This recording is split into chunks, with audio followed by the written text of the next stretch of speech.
বাবরি মসজিদের বিষয় নিয়ে সাংবাদিকদের সামনে কি বললেন কংগ্রেস নেতা অধীর রঞ্জন চৌধুরী? কি বলেছেন তিনি শোনাবো আপনাদের। মহাকাল মন্দির হচ্ছে সরকারি টাকায়, জগন্নাথ মন্দির হচ্ছে সরকারি টাকায়, দুর্গা মঠ হচ্ছে সরকারি টাকায়। কেন? সব ধর্মের মতামত নেওয়া হয়েছে কি? প্রশ্ন অধীর রঞ্জন চৌধুরীর। তিনি আরও বললেন, মন্দির যদি কেউ করে, মসজিদ করার অধিকার আছে, এটা তো কোনো বেআইনি নয়। এবং তিনি আরও বললেন, দেশে মন্দির মসজিদ যা আছে থাক, বিজেপি তো হিন্দু ধর্মকে সামনে রেখে চলে, তারা তাদের মতন করে চলছে।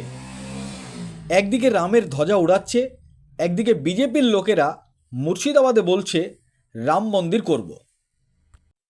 কিন্তু দেশে মন্দির মসজিদ যা আছে থাক, কিন্তু কেউ মন্দির মসজিদ চায় না।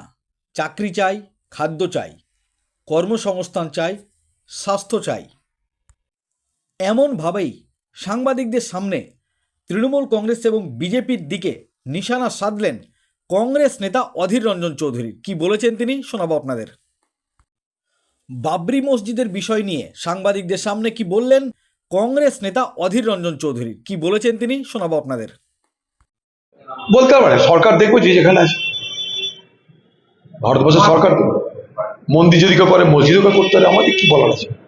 মসজিদ করার কি কারণ অধিকার নাই? মন্দির করার অধিকার আছে, এ তো বেআইনি কিছু না। কিন্তু এগুলো করার উদ্দেশ্য হচ্ছে, ভিতরের উদ্দেশ্য ভোটের বিভাজন, রাজনীতির বিভাজন। কিন্তু সেই জায়গায় দাঁড়িয়ে কেউ বলছে বাবরি মসজিদ, কেউ বলছে রাম মন্দির। মেরুকরণের রাজনীতিকে এইটা বুঝতে কি ডিকশনারি লাগে না, এটা বুঝতে কোনো বিজ্ঞান লাগে? সব স্বাভাবিক। এখানটায় দিদি করছে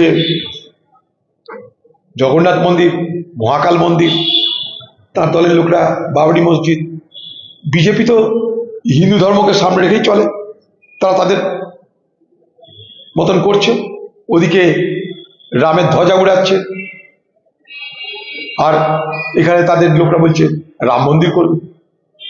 দেশে মন্দির মসজিদ যা আছে থাক, মন্দির মসজিদে কারোর কোনো দাবি নাই। কোনো মানুষ বলছে না আমাকে মন্দির করে দাও, মসজিদ করে দাও। মানুষ বলছে চাকরি দাও, খেতে দাও, শিক্ষা দাও, স্বাস্থ্য দাও।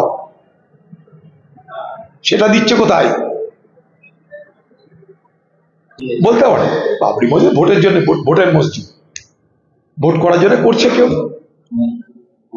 আবার বলছি যে ভারতবর্ষে মন্দির মসজিদের জন্য মানুষের কোনো দাবি নাই, সমাজ তার মতো করে করে। এখানে কোনো সরকার হস্তক্ষেপ করে না। মহাকাল মন্দির করছে সরকারি টাকায়, জগন্নাথ মন্দির হচ্ছে সরকারি টাকায়। কেন?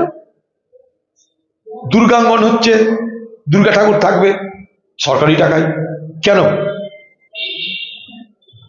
সরকারি টাকা তো সব সম্প্রদায়ের মানুষের টাকা, সব ধর্মের মানুষের টাকা, মানে সরকারি টাকা। তাদের কি মতামত না হয়েছে যে মন্দির করতে আমি খরচা করবো, আপনারা পারমিশন দেন? বলুন, বেসিক কোশ্চেন জিজ্ঞেস করছি।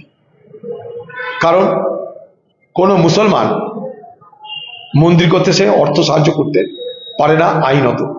তাহলে কি হয়?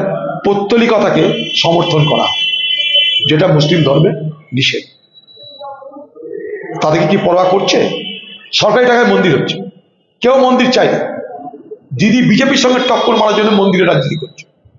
বিজেপি বড় হিন্দু না দিদি বড় হিন্দু, মোদী বড় হিন্দু না দিদি বড় হিন্দু, এই প্রতিযোগিতা দেখছে।